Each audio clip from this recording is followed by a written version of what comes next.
Sveiki, aš esu Evaldas Burlingis, studijuoju Olandijoje, Hoge School Zealand universitete, studijuoju tarptautinį verslą ir vadybą. Aš pasirinkau studijas Niderlandus, todėl kad mane tenkino jų švietimo sistema, nes yra gerai labai įvertinta. Taip pat Niderlandai yra vidury Europos, todėl lengva keliauti į kitas šalis. Studijos labai patinka, nes susipažinau su daug tarptautinių studentų, taip pat studijų kokybė tikrai labai gera. Paskaitos vyksta mažose grupėse, daugiausiai būna 18 žmonių.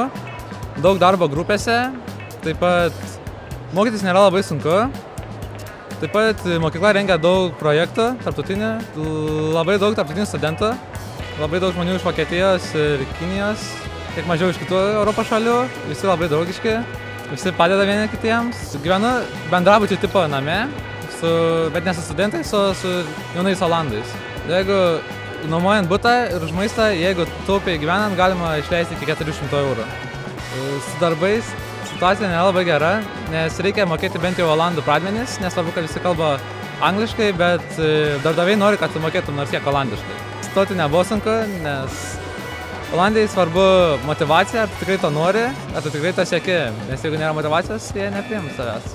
Įstoti į mums nebuvo sunku, nes KAUS organizacija suteikia visą reikiamą informaciją apie universitetą, apie studijų programas, jie išsiuntė visus reikiamus dokumentus už mane, todėl nebuvo jokių sunkumų.